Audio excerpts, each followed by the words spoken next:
Իսկ այս նոր ծառայությունների ներդրում, քանի որ մասնավորը ամեն դեպքում ներդրումներ է կատարելու, ծառայությունների գների հետ կապված փոփոխություններ կլինեն գոնե ստանդարտ անձնագիր ստանալու ծառայությունների։ Մենք ամբողջ իրավական դաշտը պետք է վերանայենք, որովհետև այստեղ արդեն գործառույթների բաշխում է տեղի ունենալու, այդ թվում հնարավոր է նաև գները, բայց այս փուլում կարծում եմ պետք է շրջանցենք փաստաթղթի միավորի արժեքը հրապարակելուց, որովհետև մենք դեռ պայմանագիրը չենք կնքել, գուցե որոշակի նաև այդտեղ երկու սցենար ունենք, պետք է ընտրենք, որ տարբերակով են գնում, չնայած ներկայացված արժեքի վրա դրանք այս երկու սցենարներից յուրաքանչյուրը ընդամենը մի քանի ցենտի տարբերություն է միավոր փաստաթղթի վրա, այնուամենայնիվ քանի պայմանագիրը կնքված չէ, դեռ շրջանցեմ թեման, բայց առհասարակ ամբողջ իրավական դաշտն ենք վերանայելու եւ փաստորեն նաև գործառույթների բաշխման իմաստով շատ հաճախ կա այն մտայնությունը, որ ռազմավարական նշանակության ենթակառուցվածքը արտապատվիրակվում է, անձնական տվյալներ են, ամբողջ բնակչության մասին տեղեկություններն են, ինչպես կարելի է եւ այլն, ես ուզում եմ հավաստիացնել, որ անձի իրավական ինքնության պաշտպանության, անձի իրավական ինքնությունը գողանալու կանխարգելման իմաստով մենք անգամներ բարձրացնում ենք ենթակառուցվածքի պաշտպանությունը, հասցնում ենք միջազգային ստանդարտների, դա նաև վիզաների ազատականացման համատեքստում մեր եվրոպացի գործընկերների սահմանած թիրախն է, մենք այս պահին չունենալով բիոմետրիկ համակարգ, ըստ էության չունենք բնակչության պետական ռեգիստրում վերիֆիկացված անձի իրավական ինքնության շուրջ վերիֆիկացված տվյալներ։ Մենք ունենալու ենք այդ տվյալները վերիֆիկացված բիոմետրիկ համակարգի միջոցով, որպես այդպեսին բիոմետրիկան գալիս է որպես ապացույց, որ ֆիզիոլոգիապես անձը եւ անձի իրավական ինքնությունը, որ արտացոլված է, այսինքն անձի վերաբերյալ տվյալները, որ արտացոլված են մեր ռեգիստրներում, ապացուցելի են եւ նույնական են։ Այս պահին մենք այդ ապացույցի շերտը չունենք եւ սրանից ավելի լուրջ մոտեցում, պաշտպանված մոտեցում դժվար է պատկերացնել։ Իսկ տեխնիկական պահանջները պայմանագրի նախագիծը ամբողջը հրապարակային է, դրանք հրապարակված են դեռևս 23 թվականի դեկտեմբերի 27-ից, կառավարության 2346 որոշման մասին է խոսքը, իսկ ավելուր երբ որ հայտարարել ենք մրցույթը նաև էկոնոմիկայի նախարարության կայքում ավելի վերջնական տարբերակով են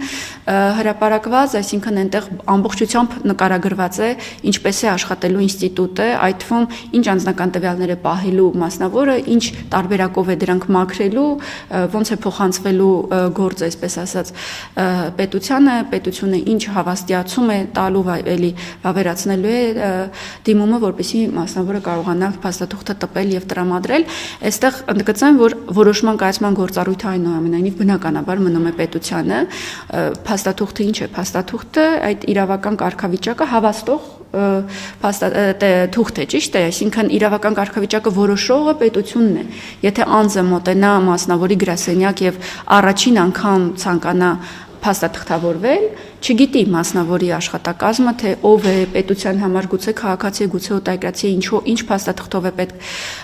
ուրեմն փաստաթղթավորել եւ բնականաբար նա ուղղորդվելու է միգրացիայի եւ քաղաքացիական ծառայության գրասենյակ, արդեն մենք եւս պահպանելու ենք մեր ցանցը, բնականաբար զգալիորեն կրճատված տարբերակով, բայց ներկայացուցչություն ապահովելու ենք բոլոր մարզերում եւ մինչեւ մենք բնակչության պետական ռեգիստրում որպես լիազոր մարմին միգրացիա եւ քաղաքացիական ծառայություն չներմուծենք անձի տվյալները իրավական կարգավիճակը որոշված, անձը մասնավորի իրավասու չէ որևէ տեսակի դիմում վերցնել անձից։ Այսինքն այն ընկալումը, որ կենսաչափական անձնագիրը կարծես դիտարկվում է վատ որակի կամ լավ որակի անձնագիր, փաստաթուղթ, ըստ էության սա համակարգային մոտեցման մասին է խոսքը, ոչ թե։ Տեսեք, այո, այս ծրագիրը ըստ էության մի շարք խնդիրներ է լուծում եւ մի քանի շերտի խնդիրներ է լուծում, բացի նրանից, որ փաստաթղթի որակը ֆիզիկապես իսկապես թղթի որակի մասին է, բլանկի որակի մասին է նաեւ խոսքը, էլեկտրոնային կրիչի որակի մասին է խոսքը, զգալիորեն բարելավելու է, այլ այս ծրագիրը բերելու է նաեւ երաշխիք ցանկացած կենսաչափական փաստաթուղթ կրող անձի համար, օրինակ արժանապատիվ ճամփորդելու իմաստով։ Եվ սա ժամանակի պահանջն է, ժամանակի հրամայականն է, այս ճանապարհով չգնալ հնարավոր չէ, որովհետև սահմանների կառավարման նորանոր մոդելներ են աշխարհում գործարկվում, ինչպես օրինակ ընդամենը 1-2 ամսից ETIAS կոչվող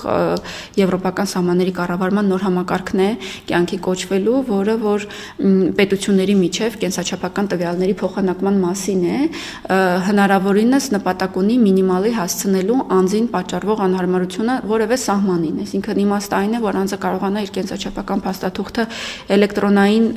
կարդացող սարքի միջոցով ընդհանրապես սկանավորել եւ շարունակել ճանապարհը, չլինեն կուտակումներ օդանավակայաններում, չլինեն բարդություններ, բայց անձը ով չի ունենա կենսաչափական փաստաթուղթ, ստիպված կլինի այդ ողջ կենսաչափական տվյալները տեղում հանձնել։ Եթե մենք չենք ուզում այդ տեղում հանձնելու տարբերակով